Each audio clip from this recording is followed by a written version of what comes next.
Hi, this is Kerby Anderson. You know, each day we take on the tough issues and provide a biblical perspective to them. The topics we cover are wide-ranging: apologetics, theology, prophecy, creation and evolution, intelligent design, marriage, family, child-rearing, the millennial generation, trends in society, politics, economics, business, religious liberty, the Constitution, public policy, foreign policy, military policy, tensions in the Middle East, abortion, homosexuality, pornography, sexual ethics, media, technology, history, and America's godly heritage. We talk about anything that affects your faith, your family, or your freedom. So don't go anywhere, because Point of View starts right now.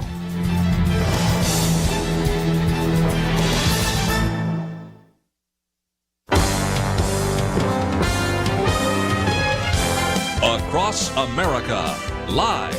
This is Point of View.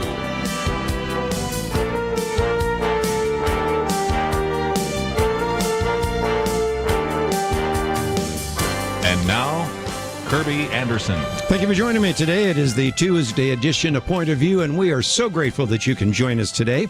Going to talk about some of the issues in the news for a little bit. Kyrsten Sinema, the senator, actually ran into some difficulties, of course, as we talked about, and we will get into a little more detail because it helps us understand the way the media covers some of these stories. Then we're going to get into this vote on the debt ceiling and a number of other topics that we will get into. And then at the bottom of the hour, we have Tim Mahoney with us. He's been with us before as we've talked about the Exodus movies that he's done and a number of other issues. Has a documentary that is now out on the 7 churches of Revelation. I think you're going to find that very helpful.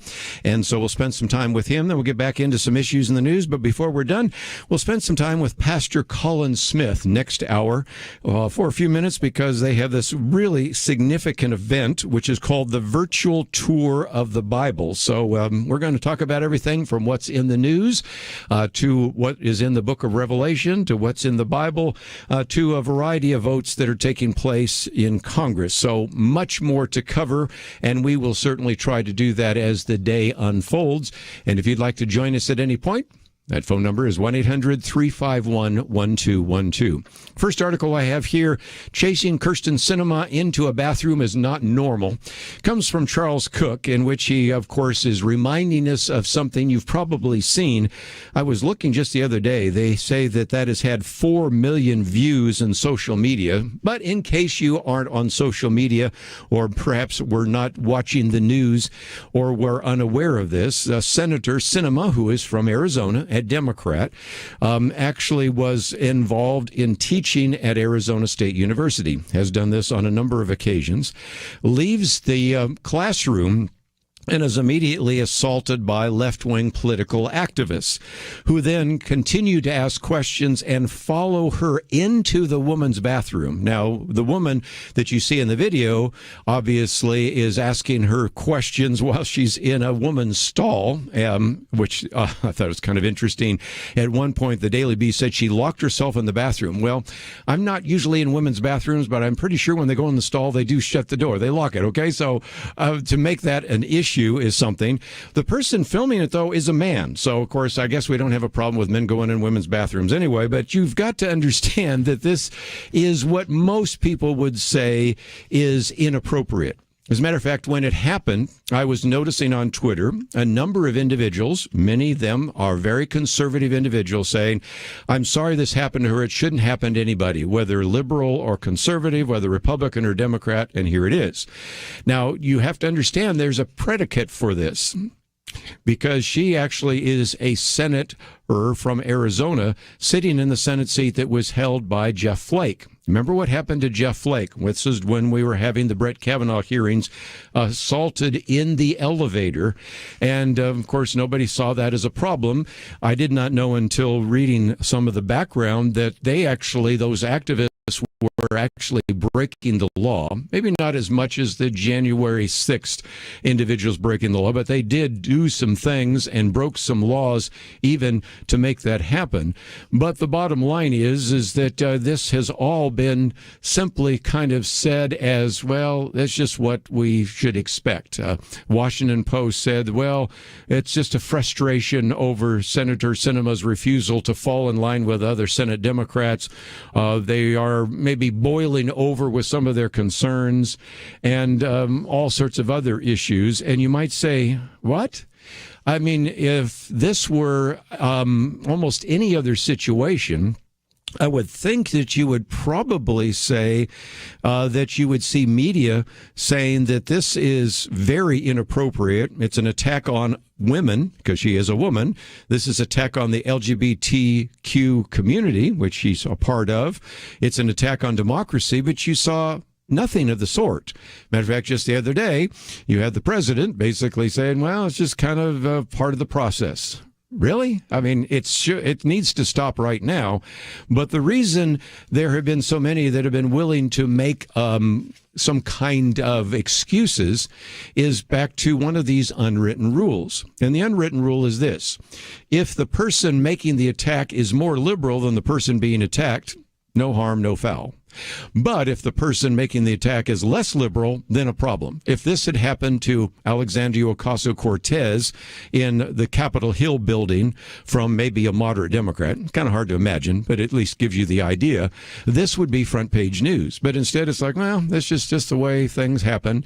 Of course, you've had kayakers out by Joe Manchin's boat and a number of other things. And what you have in this piece that I've posted here by Charles Cook is that if nothing else, if these kinds of actions happen from left-wing protesters, they're described as passionate, frustrated, tired, dissatisfied, engaged. But if they're right-wing protesters, well, it's bitter, hateful, dangerous, disturbed, misled, violent. And so this three-page article is very good by Charles Cook. But just before we take a break, let me also mention something else, because Jim Garrity had a different take on it.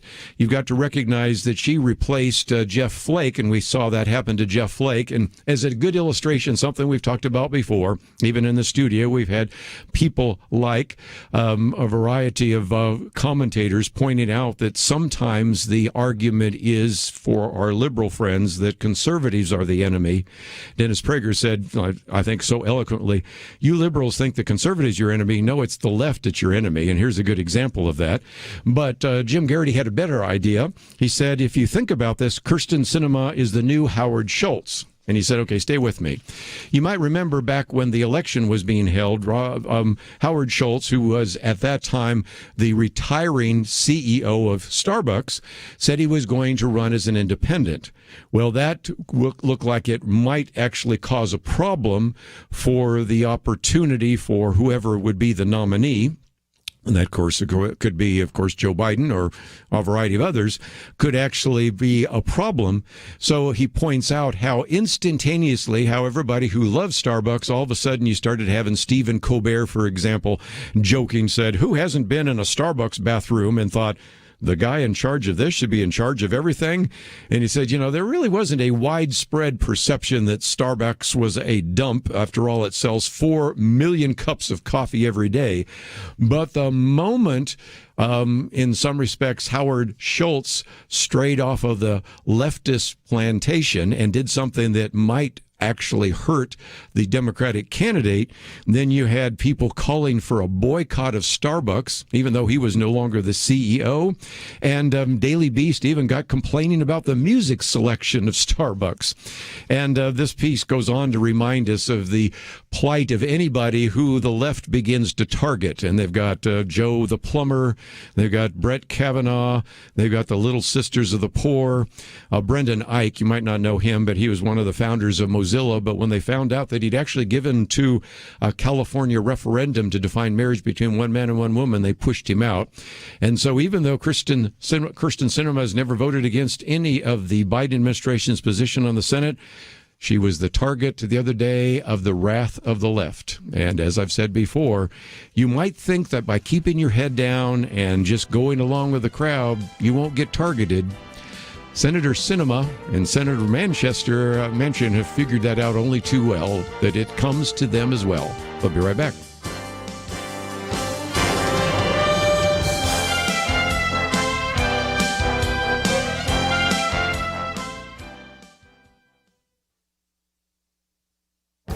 This is Viewpoints with Kerby Anderson.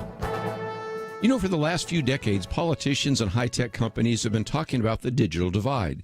They wanted to make sure that poor and underprivileged students have access to the same digital devices as wealthier ones. I've always felt that there was a bigger issue that fewer people were talking about. Fortunately, Naomi Schaefer Riley addresses this in her New York Times op-ed on America's Real Digital Divide.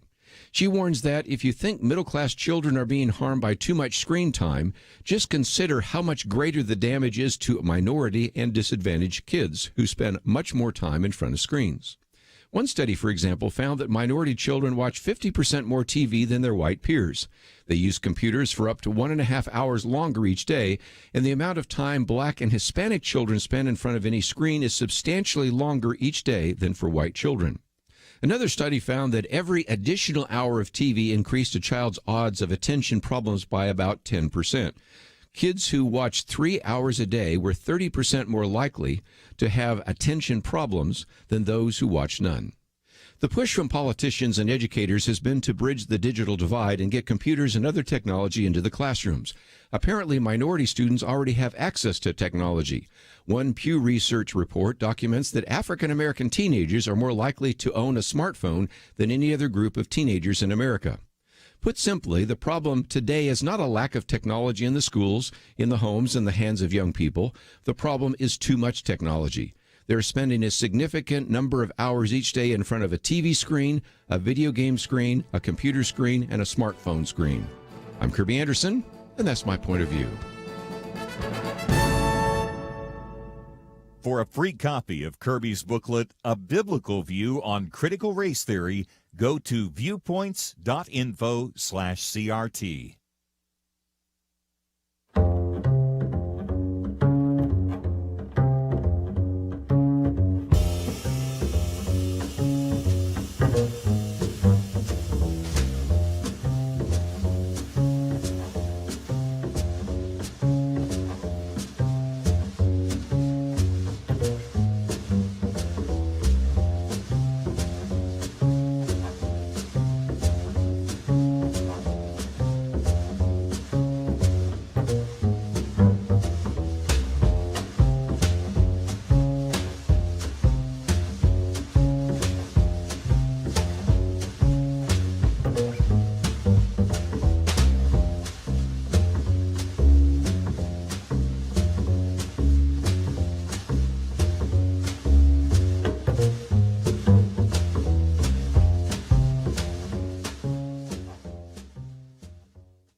You're listening to Point of View, your listener-supported source for truth. Back once again, if you'd like to join the conversation, 1-800-351-1212. Now, you might be saying, well, you know, I'm not a United States Senator, so I really don't have to pay attention to that.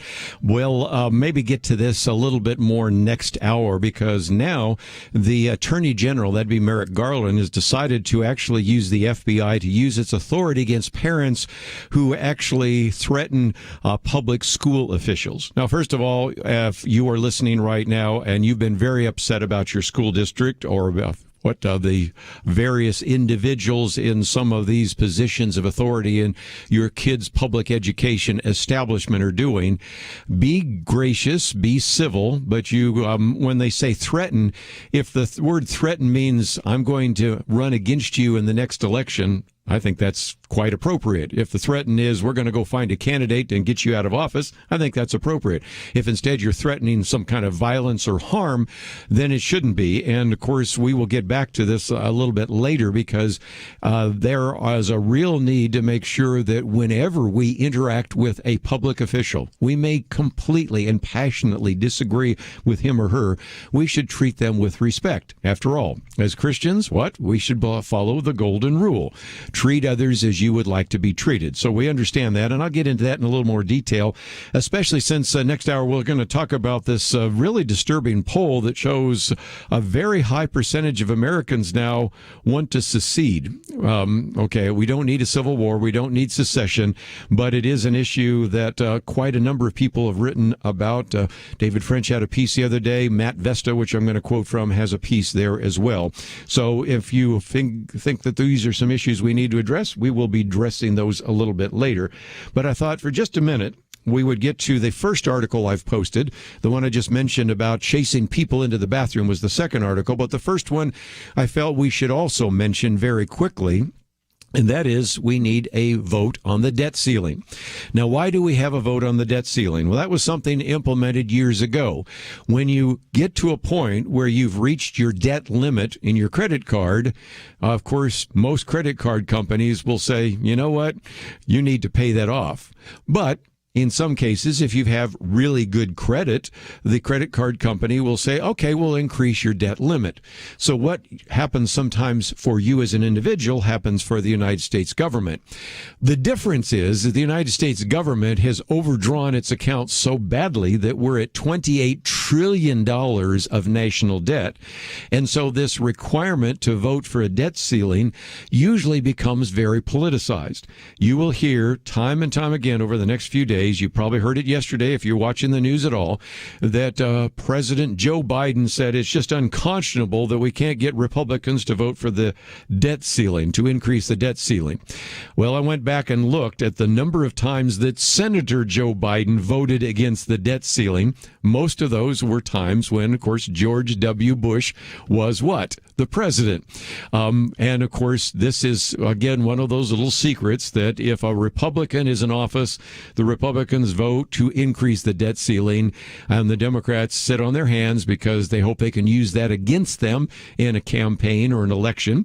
And when a Democrat is in charge, like Barack Obama or now, of course, Joe Biden, then the Republicans tend to sit on their hands. And after all, let's be honest, Democrats control all the levers of power. They have enough votes in the House to actually, and already have done, passing the debt ceiling. And, of course, they have 50 votes theoretically in the Senate, so they really could do it without any Republican votes. But we are starting to see all sorts of people throwing up their hands saying, why should we even have a vote on the debt ceiling? And so I come to this first article by Emily Brooks, because she says, as the debt ceiling standoff heats up in Capitol Hill, some Democrats are floating the alternatives. What are they?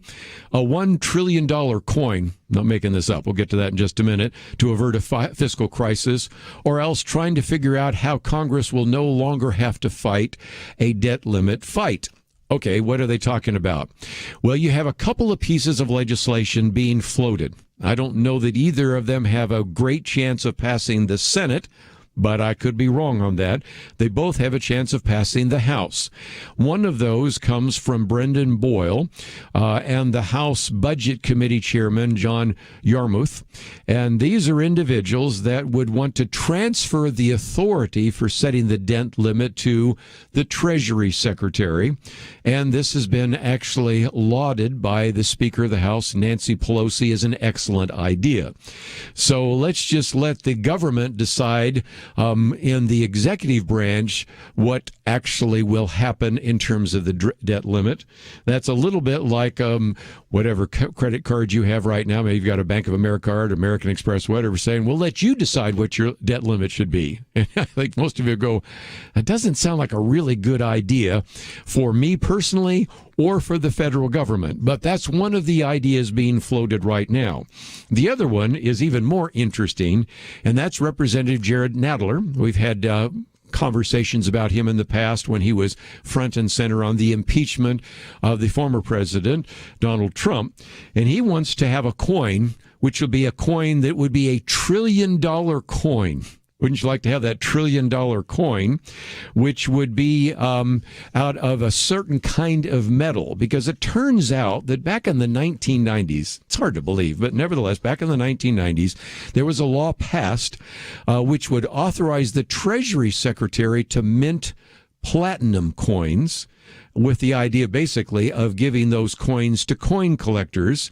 And so it all is about having a platinum coin. But the language of the statute allows the Treasury Secretary to mint coins of any quantities, denominations, and inscriptions as the Secretary, in the Secretary's discretion, may prescribe from time to time. So the idea is simply this. Let's mint a $1 trillion coin, platinum coin, I'm glad we got Chuck Bentley on Thursday. I just can't wait to hear his comments about this. This is just, as we say on this program so much, you really cannot make this up. But anyway, according to the Washington Examiner, then you mint the coin, which is platinum, because everything else, whatever, you say it's $1 trillion, you put it in the U.S. Treasury, and then you can borrow against that $1 trillion coin, and that, of course, then eliminates the debt limit. It just eliminates it, and you don't have to worry about voting on it and again in Congress. So as much as you're listening to this right now thinking, he has got to be making this up. This is Babylon Bee, the Onion kind of stuff. No, this is the kind of thinking outside the box, really screwy thinking outside the box, which is going on in Capitol Hill right now to deal with the debt limit. And if you want to read it for yourself, because if you told this to one of your friends, they would be convinced you're making it up. It's the first article on the website. A little bit later, I'll get to my third article, and that's where Anthony Fauci just convinced that we may or may not be able to celebrate Christmas. We'll get into that in just a minute.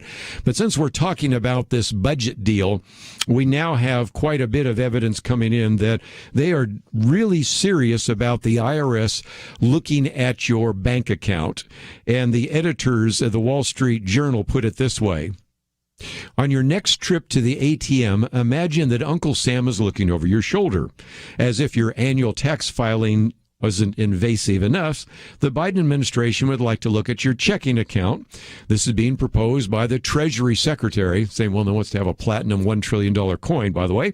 And the IRS plans to review every account above $600 in balance or with more than $600 in transactions in a year, basically everybody, and they will then be looking at what is in your bank account. The argument, of course, is that this would help close the so-called tax gap. Lest you think that's new, this particular article reminds us that President Barack Obama back in 2009 started this discussion and formed a panel to discuss closing the tax gap. And one of the arguments would simply be, we can then collect more money.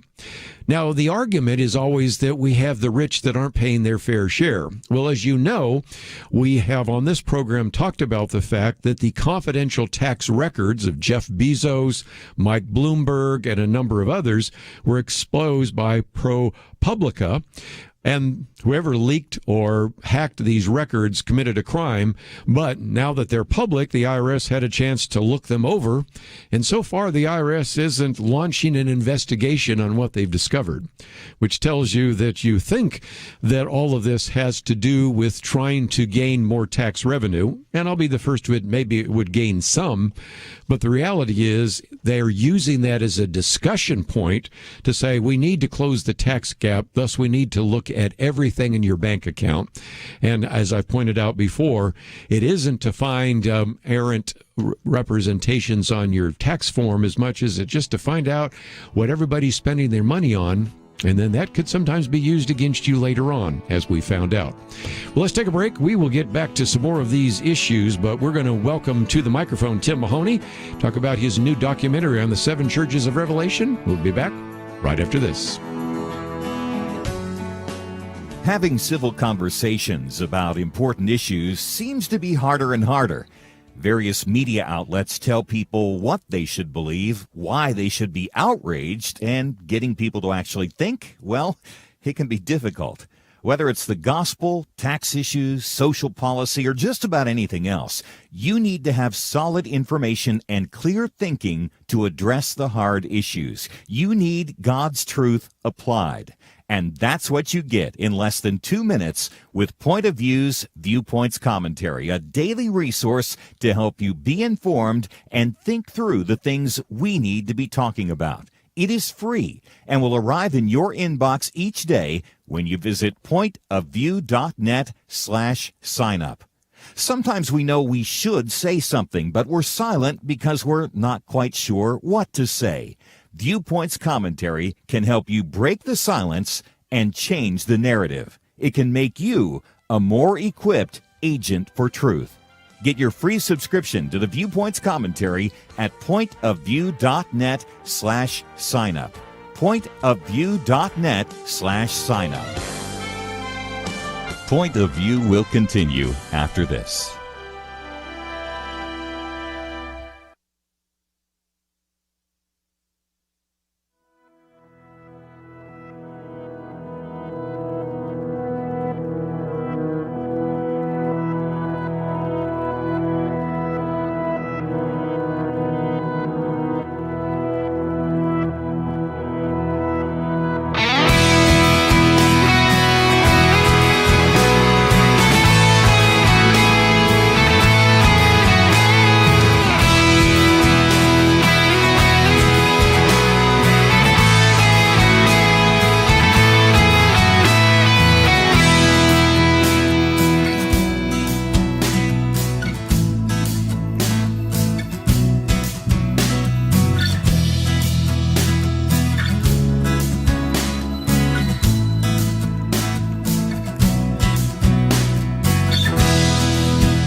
You are listening to Point of View. The opinions expressed on Point of View do not necessarily reflect the views of the management or staff of this station. And now, here again is Kerby Anderson. Back once again, want to spend some time talking about some films you might want to go see. Remember last week we talked about the films being shown this week in terms of God is Not Dead, but next week we're going to have a film that you might be interested in, Seven Churches of Revelation, Times of Fire. It will be shown, and we'll talk about how it'll be shown and where it'll be shown on October 11th and 12th, but we always like to give you a week to think about that. And so in order to talk about this, we bring back to the microphone Tim Mahoney. You remember him as an individual, as the founder of Thinking Man's Films, and we have been talking with him about his Patterns of Evidence films. Probably the first one, Patterns of Evidence, the Exodus, and Patterns of Evidence, the Moses Controversy, and many others. He's done such a good job of looking at this whole issue of Exodus and the conquest and kind of thinking through how to answer those questions. That, of course, looking at the Old Testament. This one, looking at the 7 churches there in Asia Minor in the book of Revelation. So, Tim, welcome back to Point of View. Well, thank you for having me, Kerby. First of all, before we get into these new films, let's talk about how your others have been doing, because I know we oftentimes encourage people to go to your website, and if they don't have the DVDs of Patterns of Evidence, those are available, and they still are doing very well, aren't they? They are. In fact, they're in, I believe, 17 or 18 languages around the world, and in some places I can't even talk about. So they're making an impact in encouraging believers that the historical credibility of the Bible is true. And so, again, we have information now about this event taking place next week. And it's the 7 churches of Revelation. And it's important to understand that we're talking about, Smyrna and Ephesus and Laodicea and Philadelphia and Sardis. And that is a part of what today we would consider Turkey primarily. But talk about the film and then why we need to encourage people to go into the theaters and watch it. Well, this film was inspired actually by Patterns of Evidence. One of the filmmaker and his team are from France, and they had seen our Patterns of Evidence film on Exodus over in France, and they thought, well, what if we could do the same thing? And so I'm glad to say that they did, and they went off to Turkey to these locations and followed the whole approach of looking for the archaeology and going to the exact locations. And then once they made this, they came to me and said, well, what should we do? And I encouraged them that we could possibly take the series that they had and turn it into a feature film, into a series of feature films. And this film will look at the island of Patmos, where John received the vision, and then we're going to look at the first 3 churches of Ephesus, Smyrna, and Pergamum. And so, again, those are available. I got to at least tell one funny story on you, because when you learned about the 7 Churches Project, these are French producers, and you said, can anything Christian come out of France? But it has, and you were very impressed by the work that was done in the cinematography and all of the rest, because I think a lot of people wonder, well, what am I exactly getting myself into? Can you kind of speak to that for a few minutes? Absolutely. I think that, for many people, they're never going to be able to go to Turkey. It's just not going to happen for them. But now you're going to be able to go on a trip and see these actual locations where these churches were. And you're going to learn about what the early church was facing. I think this is why I've been so drawn to it. I had no idea the courage and the situation that these early Christians were facing in the Roman Empire. And then you're going to learn a lot about these letters and the messages that Christ was giving to these churches. And so, again, this, as you said, is Patmos and Ephesus, which next year, Lord willing, because everything has been canceled so far, we do have a plan to have a trip to Greece and partially to Turkey to visit some of those regions and some of those areas. But when you look at this, you can begin to realize that here in the first part of the book of Revelation, you're having these statements being made about Pergamum and Thyatira and Smyrna and Ephesus and Laodicea and Philadelphia and Sardis, and of course the Isle of Patmos, and those are names, but once you watch them on the screen, it has a little bit more significance. And the significance, I think, Tim, is we find ourselves today, we don't have a Roman Empire, and we don't have quite the persecution, at least in America, although I think we have similar persecution in other countries that was similar in the first century. But it's a hope for us to look to the future and recognize that was what was the world in which they lived in at that time. And of course, the book of Revelation starts with those churches in Revelation. It ends with the revelation that there'll be a new heaven and a new earth. And so in some respects, gives us the idea that we need to fix our eyes on the glorious hope rather than on the current persecution that is taking place. Right, and I think the thing that I found valuable is that, the book of Revelations can be a difficult book for people to get their head around. What I appreciated about this film and where we're going with this series is it's a beginning. We're going to try to unwrap at least the messages and take a new approach by looking at the situations that the early churches were facing with, as I said, the culture there was trying to get them to become like the culture. And the Christians realized that they couldn't worship Caesar. They had to worship the one true God. And I think that in our own culture, so what can we learn about it today is that, our culture is trying to get us to look like them too.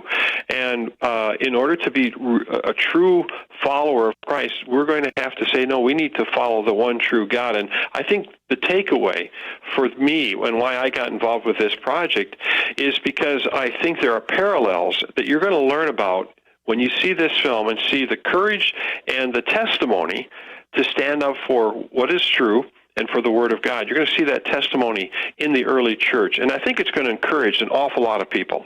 Let me just, first of all, talk about why it's important for you to show up, because, first of all, that sends a signal to Hollywood and other producers, including Tim himself, that you want more of those kinds of films. And you might say, well, then, where is it being shown? Well, Tim, we broadcast in about 40 different states, so what we have is a link there that people can go to the website, pointofview.net, and you type in your zip code, and I just did for my zip code. And on Monday, I found 3 theaters, all within just a mile or two of where I live, a couple miles at most. Then for Tuesday, found a couple others a little further away.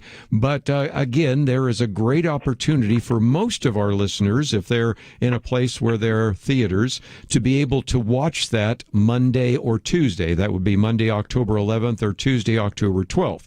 Some of you might say, okay, you have no idea. I'm in Maine. I'm in Alaska. I'm, pretty far away from any theater. There's a second link, and that is to a virtual cinema event which can take place. So there's an opportunity then for you to be able to watch that as well. So there are some ways in which virtually any of our listeners, either by going to a theater or having access to a computer, or maybe even future, they might even want to start showing these in some of these churches, can get this information. And I would highly recommend it, because we can learn a lot of vicarious lessons from our fellow believers from 20 centuries ago who faced persecution. If we indeed face persecution, we can learn from them in terms of their faithfulness and their steadfastness. Yes, and at the end of the movie, we're going to have a panel discussion. I just came back from the Museum of the Bible, where we had several scholars and people who are specialists in actual persecution of the church around the world. And we're going to be looking at the film deeper, and we're going to be discussing the themes and the ideas in the film, and discussing, well, what does it really mean? What does it mean for us to well, let's take the Church of Ephesus. It says, they were these messages that Christ was giving the churches. He was complimenting them in certain areas, but he was saying to them, Ephesus, he said, you have forsaken your first love. And we're going to talk about that. What does that mean? And what were these different messages to the churches? And how do we apply this to our own life today? And so that panel discussion, I just saw it. It's going to be amazing. We've got a number of participants in that. So it's going to be a full evening. And I would suggest even bringing your Sunday school class or invite the whole church to come along, because we can't live a life as a lone ranger. The Lord knows that, and we're not supposed to forsake the assembling together. And there's a lot of Christians today that are living like lone rangers, but we really need to be a church. And I think that's why I would encourage people to go as a body of Christ together to this film. Let's take a break. When we come back, we'll continue conversation with Tim for just a few more minutes. If you'd like to join us, that number is 1-800-351-1212. I'll even talk about some of the resources, because after all, there's a poster, there's trailers, there's all sorts of other resources, which we'll be talking about as well. And also, of course, a link to the theater event, the virtual cinema event, and much more. So we wanted you to know about this. We always try to give you a week in advance advance so that you can be aware of that. And let me also underscore what he just said. My own Sunday school class oftentimes will rent out even most of the theater to watch one of the Patterns of Evidence films. We might want to do the same, or you may want to do the same for your local community. And so again, we'll come back and talk a little bit more about what we can learn from those ancient churches in Ephesus and elsewhere right after this.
Now, back to Point of View, your listener-supported source for truth. Back for a few more minutes with Tim Mahoney, and let me just mention that if you go to the website right now, sevenchurches.com or any other link, and of course we've provided those links at pointofview.net, you can find out more about this release, October 11th and 12th, Seven Churches of Revelation, Times of Fire, and you'll have a chance to hear the first part, and then you can watch the second part as well. There is a theater event, and it's done by our friends at Fathom Events, and that is next Monday and Tuesday, October 11th and 12th. And so you can find the theater and the time that works best for you. If you find yourself saying, I can't make it either of those days because I'm busy, or I live in a part of the country where we just don't have any nearby theaters where that's available, there is a virtual cinema event that will take place later. It starts in October 26th. You can find out more about that. And then we have equipped you with all sorts of information. We have, first of all, a trailer, as as you might imagine, that you can maybe cut and paste or just hit the share button and post on your Facebook page or your Twitter page, and that would really encourage others to know about that. There's a section in which we have an interview with people about what they were saying after they had a chance to see the presentation.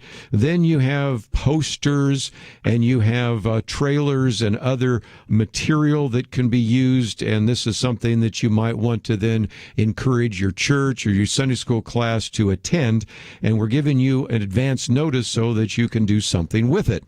Now, Tim, let me, before we get back to this, point out something. The book of Revelation, okay, sometimes pretty controversial, but that's usually the controversy is from Revelation 4 and following. I don't know anybody, no matter where they are on the theological spectrum, who have any real theological issues about Revelation 2 and 3, which is, of course, what the focus is going to be. As a matter of fact, essentially, this first film is just on Revelation chapter 2. And so that's another issue, because some people might say, well, I'm going to hear something I'm going to disagree with. No, you're going to learn a lot about history, going to learn a lot about archaeology, going to learn a lot about what it was like to be a persecuted Christian. You might be able to come away with some vicarious lessons of what you can do in order to stand strong for Christ in a culture that sometimes is attacking Christians. Maybe I shouldn't say sometimes, but often, frequently. And so this is really something where I think we can bring together all sorts of individuals. We may have some intramural discussions and debates about prophecy, but that's not what this is about. This is about those 7 churches in Revelation and the lessons we can learn from them. True? It is, and that's the reason why I was able to get involved with it. And I think it's a very important way to focus ourselves when we live in so much uncertainty, that we do know that Christ is coming back. And, there's a lot of prodigals out there. And before COVID and a lot of things, the world looked pretty exciting to people. But now they're maybe having more of a sense that maybe there is some concerns about the future. And we don't know when Christ is coming back. But we want to be able to encourage people that he is coming back, and that we need to be about the things that we're supposed to be doing and be faithful in what we're called to do, which is to love people and to be faithful to our families and to do the things God is calling us to do in different ministries. So I love the book of Ephesians. I've been reading it quite a bit, and in Ephesians chapter 2, I'm going to just read it exactly as it's written, so I don't mess it up here. But for we are God's workmanship, created in Christ Jesus to do good works, which God prepared in advance for us to do. I love that verse, and I just think that, God has prepared good works for each of us to do, and he's coming back. We want to make sure that we're faithful in doing those things, regardless of how crazy it might get out there in the world. And again, as you go to our website, pointofview.net, the first link, which is next to the picture of Tim, is 7churches.com, and that's the number 7 churches. And then the second one actually is part of Patterns of Evidence, because Tim has been so gracious to actually posted that there. So if you go to that website, you can, of course, find all the information about the 7 churches of Revelation. But if you scroll down, you may not be aware that if you scroll far enough down, then you'll see all of the Patterns of Evidence material. And I thought before we go, we just might mention that when we first interviewed you, we were thinking, okay, well, this might be a one-off or maybe a two-off. It's an ongoing project, but there are some great resources, and I wanted to highlight a couple of those. One of those is a combo pack for young explorers. When we've had J. Warner Wallace on here, he talks about cold case Christianity for young people to do investigative work.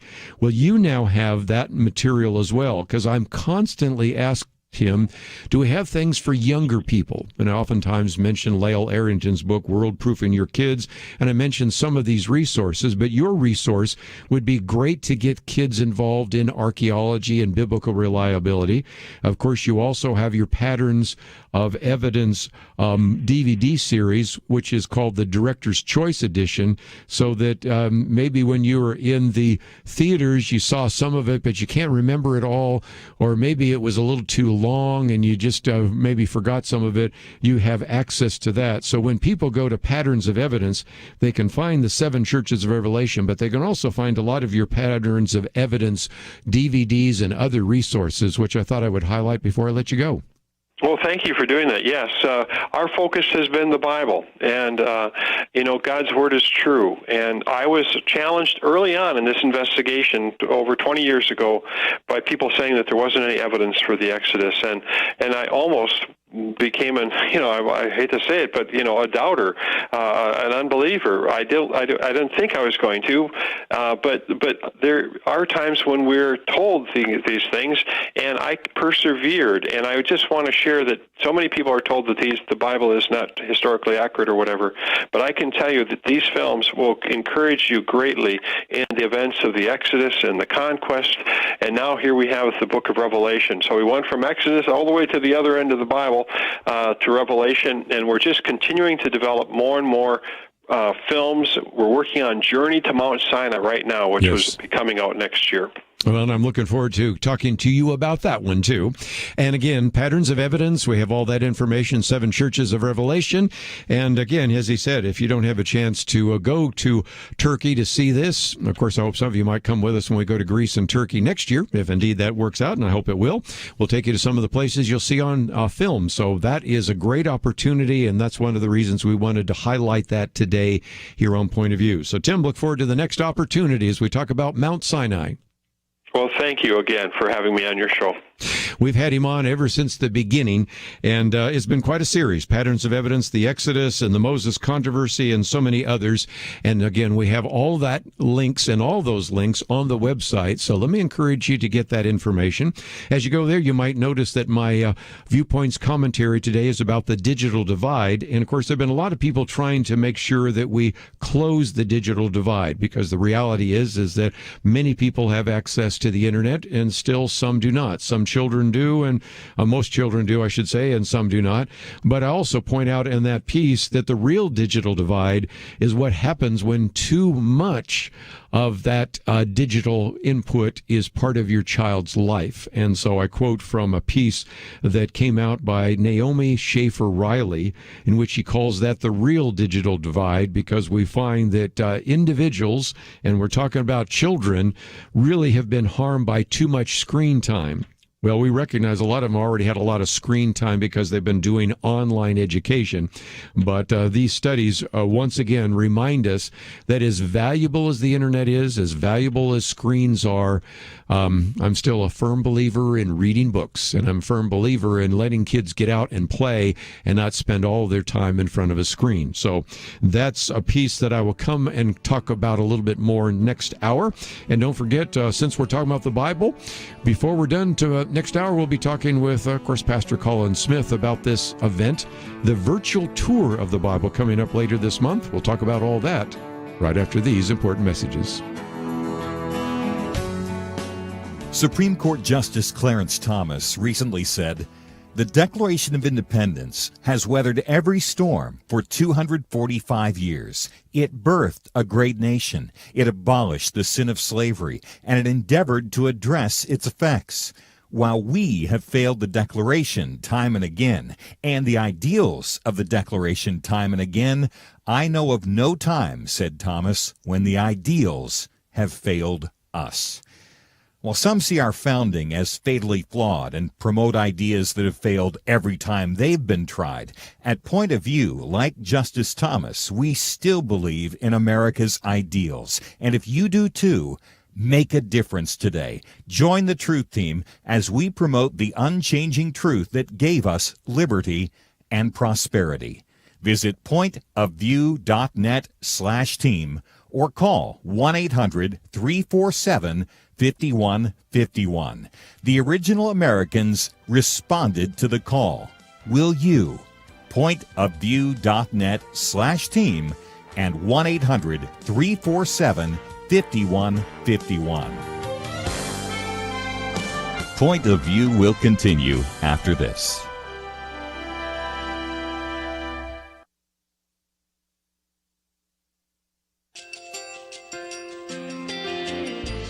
I just want to thank you so much for all the wonderful programming you have. You're just absolutely fantastic. I recently started listening to Point of View, and I really found it interesting because of the different subjects you cover. Thank you for that. I really appreciate everything that you do in keeping us informed. Thank you, Kerby, for everything that you have been doing. I appreciate all the work that you're doing, advocating for the Word of God. Thank you so much. Point of View, I think, is absolutely necessary because it's a Christian perspective, a biblical worldview perspective, and receive very current, up-to-date information about what is really going on, week to week in our culture, which is changing so rapidly, and yet it's morally sliding backwards. Yeah, I'm just, first of all, I thank you guys. Y'all's program is wonderful, and enjoy it every day. I learn so much every time I listen to it. Point of View Radio Talk Show.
Hi, this is Kerby Anderson. Each day we take on the tough issues and provide a biblical perspective to them. The topics we cover are wide-ranging. Apologetics, theology, prophecy, creation and evolution, intelligent design, marriage, family, child-rearing, the millennial generation, friends and society, politics, economics, business, religious liberty, the Constitution, public policy, foreign policy, military policy, tensions in the Middle East, abortion, homosexuality, pornography, sexual ethics, media, technology, history, and America's godly heritage. We talk about anything that affects your faith, your family, or your freedom. So don't go anywhere, because Point of View continues right now.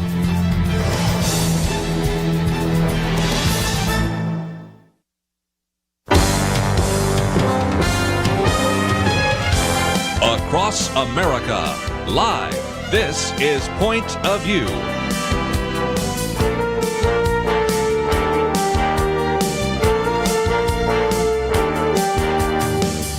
And now, Kerby Anderson. Back once again, let's for just a few minutes talk about secession. I know I hate to talk about that, but this is something we've acknowledged for some time, that we have a divided country. Dr. Richard Land years ago wrote a book called Divided America, and again, that was an understanding that the divided states of America is really kind of a reality.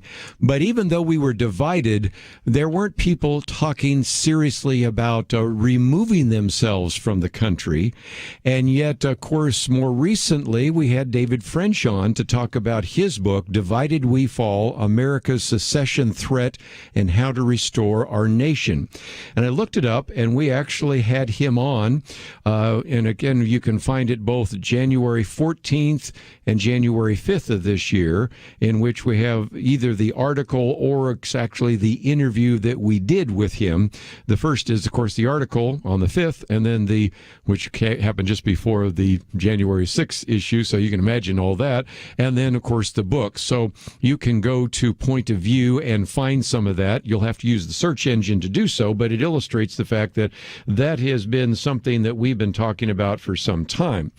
Well, with that as a background, Dr. Richard Land, David French, and others talking about this, we now have the survey. And perhaps if you've been out on the internet, you've seen this survey, because the survey says that more than half of Trump's supporters want to break away from the United States of America, and 41% of Biden's supporters want to actually secede from the Union. Now, first of all, how are you going to do that? Can we let's bring practical common sense to the discussion? And that's what I'm going to try to do over the next couple of minutes. But it illustrates a point. That is, we are very divided. And there was a time when America was divided where the divisions were much easier to plot out geographically. And that led to the American Civil War. Let's understand that one of the issues at least, was slavery. You had, again, I don't want to make this a history class, but you had the Compromise of 1820. Then you had, more recently, of course, you had the Compromise of 1850. And it just didn't settle anything, and we ended up having the bloodiest war in our history in terms of the number of percentage of individuals that died or were maimed in one way or another. Now, that in some respects happened because there was a division between the North and the South. But there was also, interestingly enough, even in that particular division, individuals in the North that might have been somewhat supportive of slavery, people in the South that were against slavery, people in the North that were willing to divide the country, people in the South that were not wanting to secede. So you recognize even there you had not a unanimity in opinions, but nevertheless that was the case. And, of course, you had this action taking place. Now, Matt Vesta in his piece points out the fact that we aren't necessarily dealing with people that are in the mainstream. In particular, he talks about the people that are woke, and he says, let's face it, a lot of even liberals are criticizing those people who are woke. And how many times have I said you really have to make a distinction between the left and liberals? I did that in the first hour when we were talking about some of the people attacking Senator Sinema, and he uses a couple of examples. Bill Maher, Who would have guessed that? You know, there are times when we find ourselves actually quoting from him in a favorable way. The former New York Times op-ed writer, Barry Weiss, we were trying to get her on the other day. She's busy right now, but we might get her in the future. You got the Rolling Stones reporter, Matt Taibbi, Michael Tracy. I mean, you can go on, of all sorts of individuals that are saying, come on, this is just ridiculous. We are liberals, but we just can't even begin to stand some of the stupid things that are being said by the radical left. So we get that. But there was a very good piece that came out in the New York Post, and I give full credit to Carol Markowitz, who was writing about this, and recognize she's writing in New York. Now, I know most of you don't live in New York. As a matter of fact, very few of our listeners are in New York, but think about it from a New Yorker's point of view for just a minute. And she says, in a solidly blue New York, Trump won 3,251,000 votes to Biden's 5,244,000 votes. And the 302 million votes by Donald Trump are more than 5 times the number of people living in Wyoming, the reddest state in the country, and more than 16 times the votes that Trump won there. She goes on and says, look, even in New York, which is a sea of red counties outside of the big cities. She points out that, yes, okay, Donald Trump did not do well in Manhattan, even though he used to live there. He didn't do so well in some other boroughs, but he did pretty well. Even, she says, in deep blue Gotham, there were pockets of deep red. You visit Brighton Beach, Borough Park in Brooklyn, Howard Beach, Breezy Point in Queens, Throngs Neck in the Bronx, you find all sorts of red areas. And so she points out that this idea that even New York could secede, not that it would, and I think a lot of this is just mere speculation, but even New York is just full of individuals that would be considered Trump supporters or red state type of individuals in a blue state. Let's take California. Just out of California last week, you had, of course, the recall election of Governor Gavin Newsom, and he was obviously able to survive the recall by what most people call a landslide. But even so, there you had 3.3 million people in California that voted to remove him, more than the entire population of the second most Republican state, and that would be Utah. So the point she's making is it's not really going to work. You could end up on a blue street in a red neighborhood, in a blue county, in a red state. And is that really a win? And of course, it reminds us of the fact that we are a very divided country. And I recognize that we are. And I recognize that in some respects, when David French wrote his article, and then later when he wrote his book, even when we did the interview back in January, that was more sort of hypothetical at the time, but it's not so hypothetical now. And of course, he's written some other things since then. And we recognize that this desire to secede, you hear people mentioning it from time to time, but it's not going to work. And it, I think, brings us back to something we've talked about on this program. We've got to work together. And the way to do that is difficult, because when one side sees the other side not as wrong, but evil, then you've got a problem. And I think the best book I've ever read on that subject is one we did an interview with Jonathan Haidt, who's, by the way, not a Christian, who nevertheless wrote the book Coddling of the American Mind, in which he was pointing out that what we tend to be teaching on college campuses today is that people that don't agree with you aren't just wrong, they're evil. And evil people do not deserve an equal opportunity to express their points of view. And that's why the cancel culture exists. And that's why there is so much animosity and polarization taking place. So it's one more issue that I've wanted to address, and it's one that surfaced, if no other reason, than the latest survey showing a very significant number of both Republicans and Democrats want to secede from the Union. And I keep asking, where are you going to go? I'll be right back.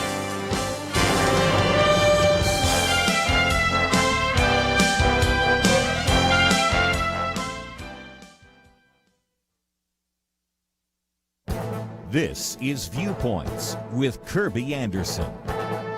You know, for the last few decades, politicians and high-tech companies have been talking about the digital divide. They wanted to make sure that poor and underprivileged students have access to the same digital devices as wealthier ones. I've always felt that there was a bigger issue that fewer people were talking about. Fortunately, Naomi Schaefer Riley addresses this in her New York Times op-ed on America's real digital divide. She warns that if you think middle-class children are being harmed by too much screen time, just consider how much greater the damage is to minority and disadvantaged kids who spend much more time in front of screens. One study, for example, found that minority children watch 50% more TV than their white peers. They use computers for up to 1.5 hours longer each day, and the amount of time Black and Hispanic children spend in front of any screen is substantially longer each day than for white children. Another study found that every additional hour of TV increased a child's odds of attention problems by about 10%. Kids who watched 3 hours a day were 30% more likely to have attention problems than those who watched none. The push from politicians and educators has been to bridge the digital divide and get computers and other technology into the classrooms. Apparently, minority students already have access to technology. One Pew Research report documents that African American teenagers are more likely to own a smartphone than any other group of teenagers in America. Put simply, the problem today is not a lack of technology in the schools, in the homes, in the hands of young people. The problem is too much technology. They're spending a significant number of hours each day in front of a TV screen, a video game screen, a computer screen, and a smartphone screen. I'm Kerby Anderson, and that's my point of view. For a free copy of Kerby's booklet, A Biblical View on Critical Race Theory, go to viewpoints.info/CRT.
You're listening to Point of View, your listener-supported source for truth. Back once again, if you'd like to join the conversation, 1-800-351-1212. Just as a program note, let me just mention that Colin Smith, senior pastor of Orchard Evangelical Free Church, will be with us at the bottom of the hour. We're going to talk about a virtual tour of the Bible.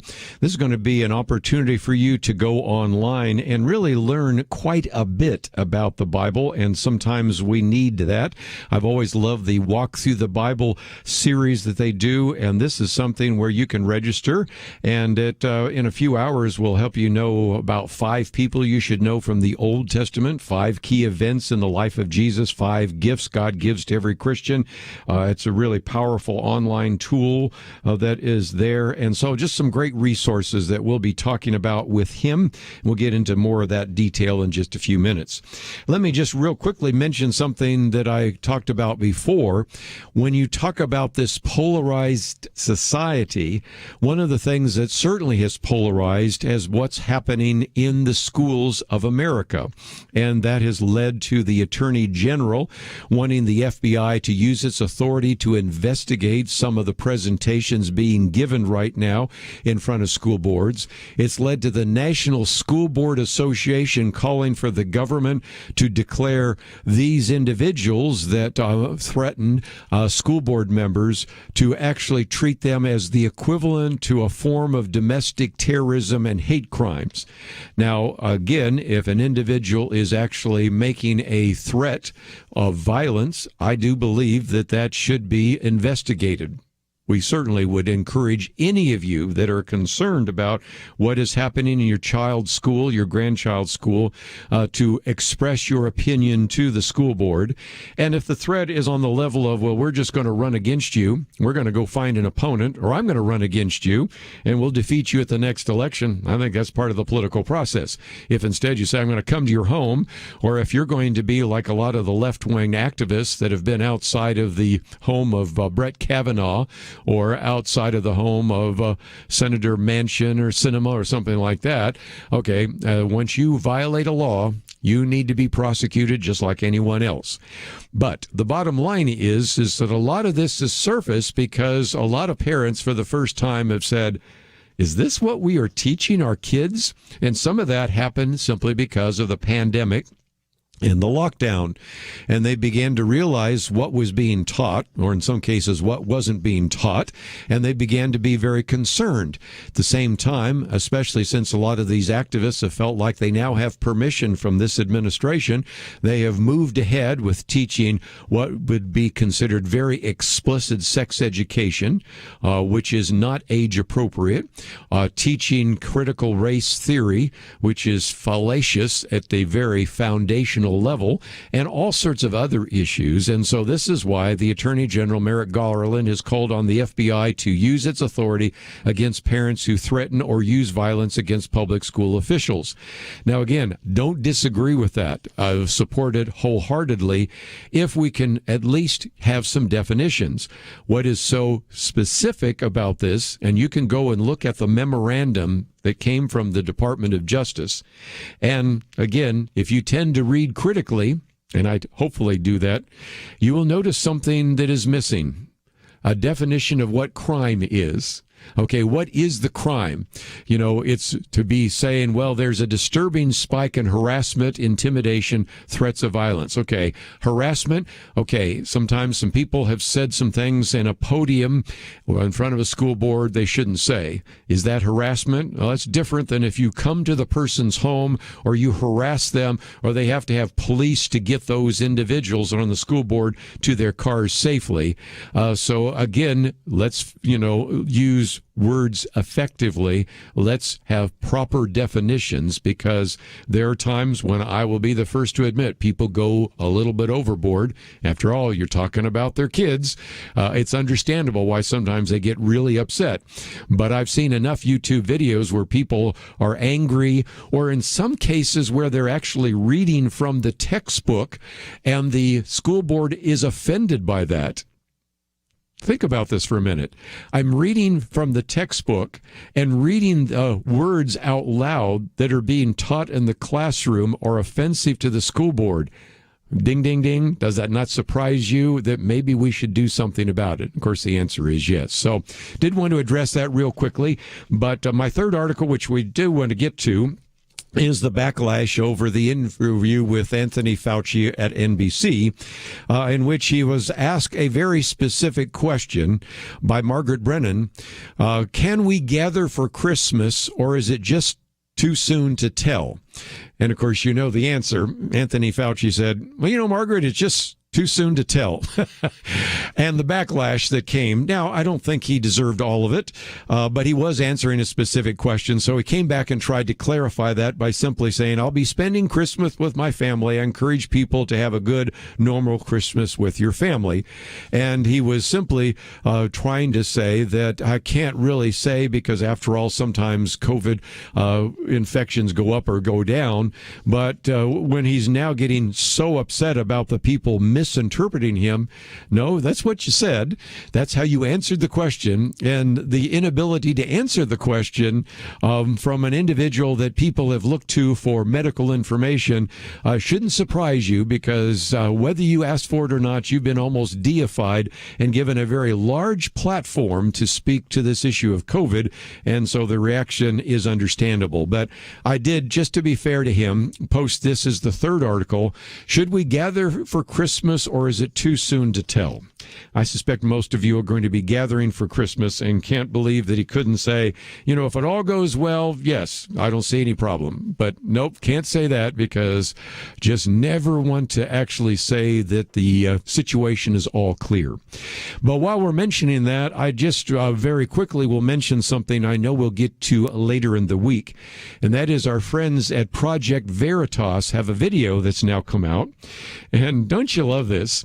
How they get away with this, I'll never know, but they're interviewing a number of scientists that work for Pfizer. And there are all sorts of things that have come out, but probably the most significant that I was going to focus on for just a minute was that you had some of these scientists, in this particular one, I'm looking at his picture right now, who acknowledged that natural immunity, that is a person having had COVID-19 and recovering from that, is an effective alternative. Now, he even sort of acknowledges that we don't really talk about that. And of course, the government doesn't talk about that, and they never allow for that when they have vaccine mandates, not only in the federal government, but now essentially forcing most other carriers of course, airlines and others, to actually force everyone to be vaccinated, whether or not they have natural immunity. And it brings me back to a piece that we posted on Friday, which I would encourage you to go back and read, because it's a very good piece by Ryan McMacken, in which he points out that we've had very little statements by the government about the value of natural immunity. When you look, for example, at the Mayo Clinic, or you look at the Centers for Disease Control and Prevention website, very few of them talk about natural immunity. As a matter of fact, you can find one CDC page, because I want to be honest, points out one study, and this one comes from Kentucky, that claims that people who have natural immunity are more likely to contract COVID again compared to those who've been vaccinated. But that one, which is a one-off, I think, really contradicts almost all of the other studies that have come down in more recent memory. Remember, in fact, the other day we talked about the interview in which Anthony Fauci was being interviewed on CNN, in which he said, well, maybe we'll have to look at natural immunity in the future, kind of like someday we'll get around to talking about that. Well, in this piece, it reminds us of the op-ed that comes from the professor at Johns Hopkins University in the School of Medicine, in which he goes in such incredible detail looking at many of those studies. Let's take one of those, for example, from Israel. This one included 700,000 people in Israel, and they found that those who had experienced prior infections, in other words, they had, quote, natural immunity, were 27 times less likely to get a second symptomatic COVID infection than those who were vaccinated. Or another one from the Cleveland Clinic, this one came out in June, in which none who had previously tested positive for the coronavirus got reinfected. So this article goes on in incredible detail, and by the way, cites every one of these. So you can go back and look at the original studies and see that what we are talking about is something that's pretty well documented in most of the literature, with the exception of that one-off from Kentucky that show that natural immunity seems to be not only very effective, seems to have more durability, 12 months is what some of them are saying, than the vaccine. And yet it's something that isn't talked about, but it shows up in this Project Veritas video. So obviously later in the week, we'll talk more about it. Let's take a break and talk with our friend Colin Smith. Having civil conversations about important issues seems to be harder and harder. Various media outlets tell people what they should believe, why they should be outraged, and getting people to actually think, well, it can be difficult. Whether it's the gospel, tax issues, social policy, or just about anything else, you need to have solid information and clear thinking to address the hard issues. You need God's truth applied. And that's what you get in less than 2 minutes with Point of View's Viewpoints Commentary, a daily resource to help you be informed and think through the things we need to be talking about. It is free and will arrive in your inbox each day when you visit pointofview.net/signup. Sometimes we know we should say something, but we're silent because we're not quite sure what to say. Viewpoints Commentary can help you break the silence and change the narrative. It can make you a more equipped agent for truth. Get your free subscription to the Viewpoints Commentary at pointofview.net/signup. pointofview.net/signup. Point of View will continue after this.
You are listening to Point of View.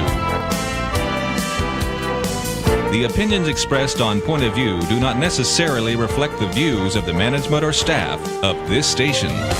And now, here again is Kerby Anderson.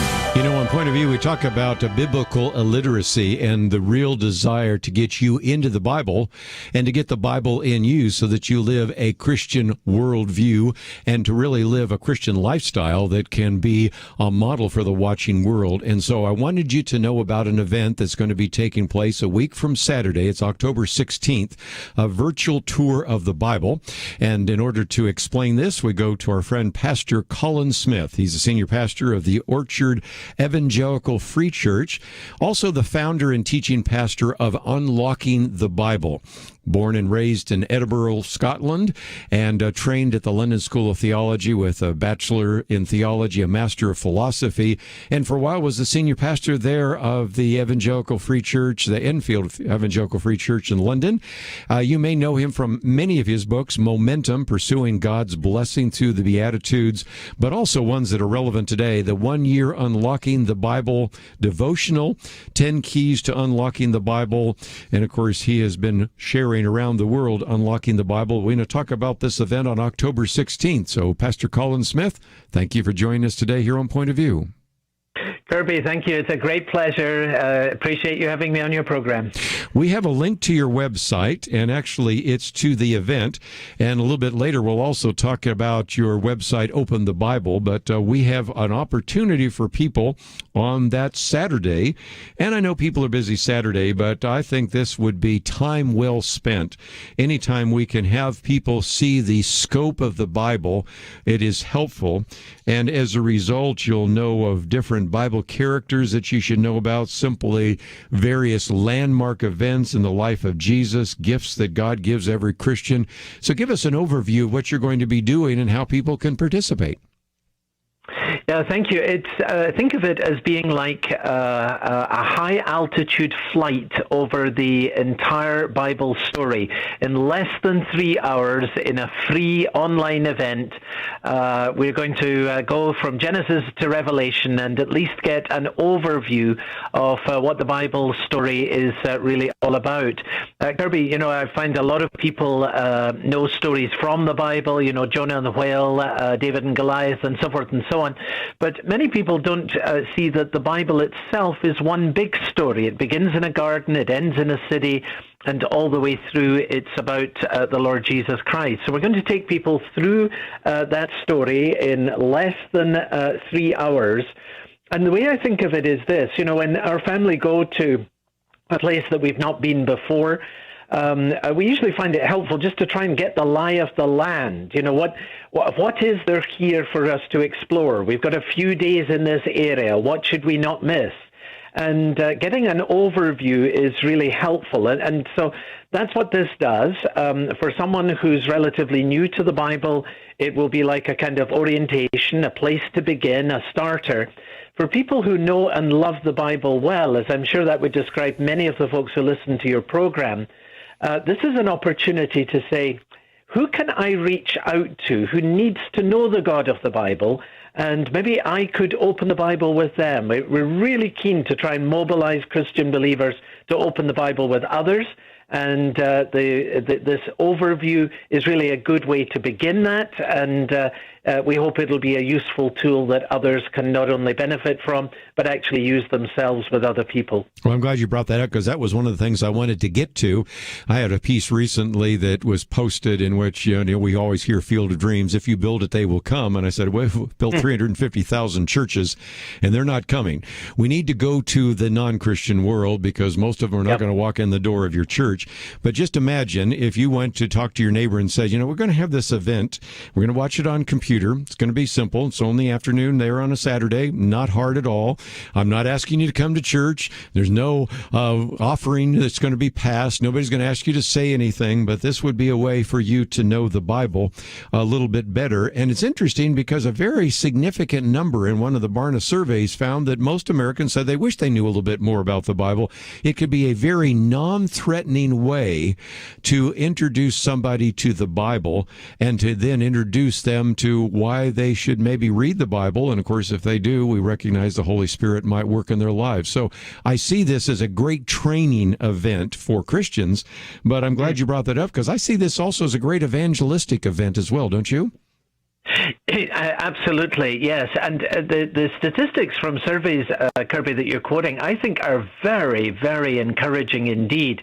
I've seen various stats, but they're all very positive. Either that more than half of people say that they would be interested in learning more about the Bible, up to 2 in every 3. Well, I mean, that's remarkable. If it's the case that 2 in every 3 people, and this is from all demographics across the country, that 2 in every 3 people are open to or have expressed that they would be interested in learning more about the Bible, that shows more hunger and interest than I think we would typically think to be the case. I'm certainly surprised and delighted to know that that's the case. And what we're finding here in the church that I serve in Chicago is that our people are finding that it's not that difficult an ask to say to someone, hey, would you be interested in opening the Bible with me? And then they'll say, of course, what would that involve? Well, we could read a little bit of the Bible. We could look at some of this online, and then we could talk about it together over a phone call or over a Zoom call or over a cup of coffee or whatever. And people are finding that they can do that with extended family members, friends, colleagues, and so forth. There really is an interest. And maybe one of the reasons is many people now, I think, are at the point of realizing that they don't know what's there and might just about have a bit of curiosity that there maybe is something they could have missed. And that's what I was thinking, too, because we have been through a difficult year. I know you have up there in Chicago land as well, in terms of the pandemic, the lockdown, the riots. Of course, you're not far from just an incredible amount of crime. But even apart from that, a survey that we did this last year of more than 3,000, these are primarily Generation Y, Generation Z, Millennials and iGen generation, higher percentages than we've ever seen before of anxiety, depression, even sometimes suicidal thoughts, a sense of loneliness. They have those issues, and they recognize what they're doing right now is not working. What the society is providing isn't helping. And so there's at least a little bit of a feeling that, well, that Bible that I've never really paid attention to, maybe there are some answers there. And this is where I think there is a real opportunity to make the connection between these deeply felt needs that individuals have and the answers that are found in God's Word. And this is a much less threatening opportunity for just a few hours on a Saturday to hear that, when some of those same people would never walk in the door of the church. They're willing to sit in front of a screen and watch what you have to say about some of these issues. Yeah, thank you for that, and I appreciate that, Kerby. And one of the things I always want to stress is that the Bible is unlike any other book. So when we open it, because it is the Word of God, we're not simply opening it in order to gain information. We'll get that, but we'll get an awful lot more. Jesus said, "Man shall not live by bread alone, but by every word that proceeds from the mouth of God." So what he's saying is we all understand that our bodies won't function well for very long unless they are nourished by some food. And in the same way, here we are in this world with relentless pressures, such as you've just described a few moments ago. How are we going to face them? And what Jesus says is that the way in which our inner life, our soul, is going to be nourished is by every word that proceeds from the mouth of God. So this is more than opening a book in order to learn certain things. This is the way in which we find strength and comfort and peace and joy. These things come from God, but they come to us through His Word. And faith itself is actually formed through the Word of God. Faith comes from hearing, and hearing comes through the Word of God. So when we open the Bible, there's something much more than simply learning certain things that are there. It's receiving what God wants to give, and this is the means by which that happens. Let me just mention we're going to a break, and we'll continue our conversation for a few more minutes with Pastor Colin Smith. We have a link to unlockingthebible.org, but you don't have to remember all that because we have the link. And we have the video. It's like a trailer. It's a little over a minute long, so it's easy to watch, and it talks about some of the things that you will learn, the 5 people you should know from the Old Testament, the 5 key events in the life of Jesus, the 5 gifts God gives to every Christian, and it takes place October 16th. Now, some of you might say, well, I'm traveling that day, or I've got my kid's soccer game that day. They do have a way which you can get on-demand access in the future, but we've got this link so that you can find out a little bit more about this. And as I've said before, first of all, it's a great opportunity to get the overview of the Bible, because the Bible is kind of like a meta-narrative. And how many of you have read the Bible from Genesis to Revelation? Okay, not a lot of hands went up on that one. And this gives you that perspective, but also I think it's a great evangelistic opportunity. So we'll continue our conversation with Colin Smith right after this.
Now, back to Point of View, your listener-supported source for truth. Back for a few more minutes. Let me just, as a program note, let you know that tomorrow we have Ann Graham Watts and her daughter Rachel Wright, so we'll be talking about that. And then we'll get back into some of the issues in the news. Really significant debate taking place in Congress right now. We'll come back to some of the things we talked about yesterday and a couple of other issues that we've talked about today. So we'll cover a lot of that on Wednesday. But I did want you to know that that is coming up in case you wanted to pay attention. And, of course, Pastor Colin Smith with us as well.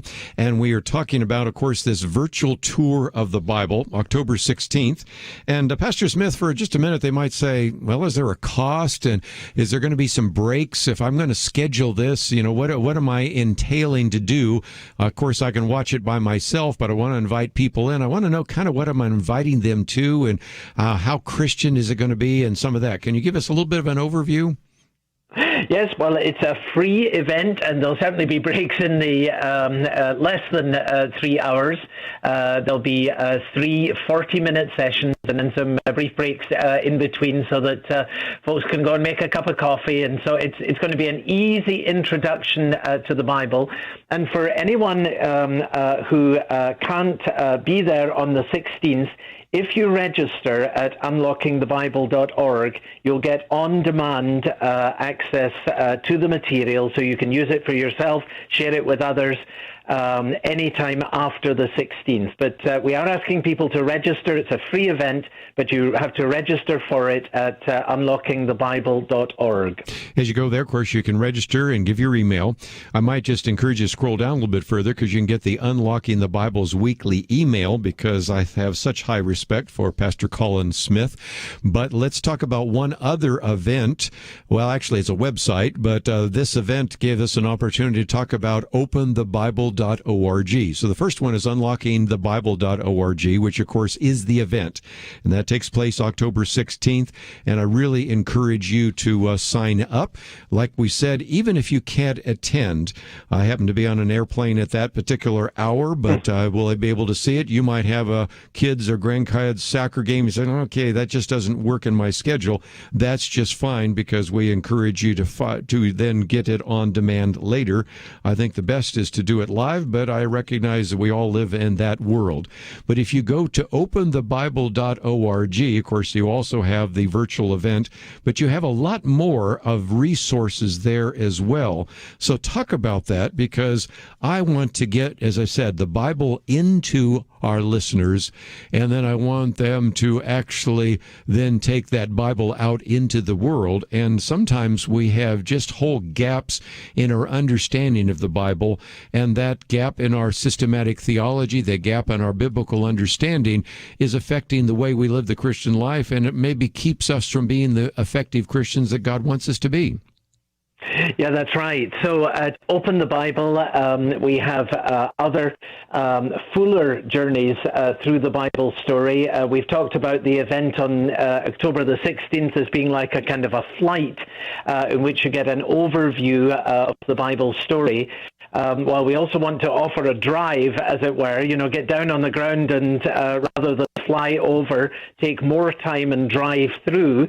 And then we've got a hike, which obviously is intended to convey getting even closer to the ground and seeing even more. So we've got this 3-session journey through the Bible that we're launching on the 16th of October, but then there are 30 sessions and 50 sessions. We really want people just to find a place to start, and then to be able to discover the wonderful world of Scripture.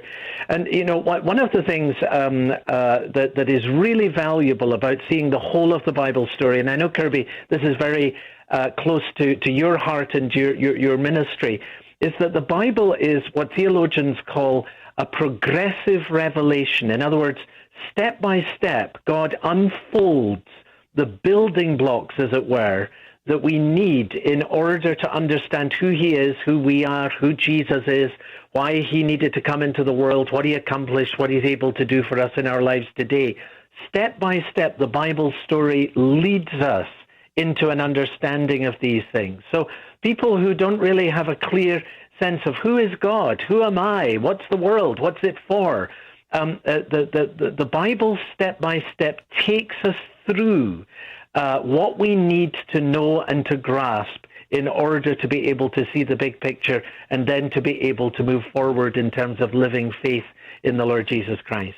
One of the things we talk about so often is developing a Christian worldview, but if you don't know there's a difference between the Old Testament and the New Testament, don't understand what God intended in the theocracy, and then just rip those verses out and use those today in terms of talking about the world that we find ourselves in, you're going to have a difficulty. So one of the reasons we produce these little booklets on a biblical point of view is to really help people understand how to take a good interpretation of it. And as we wind down, that's really really what you want to do, because you recognize that the Bible does address the issues of our day, because we are still dealing with the human condition. We're still having to deal with government. We're still having to deal with human sin and all sorts of other issues.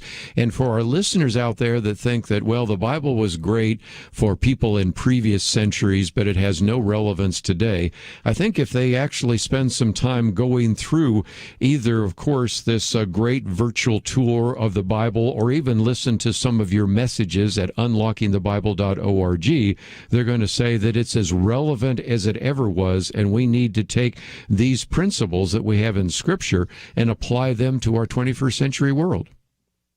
Yeah, that's right. God never changes. The human problem and predicament has been the same since Adam and Eve were ejected from the Garden of Eden. We've got a knowledge of evil, and we're outside of paradise. This world isn't paradise.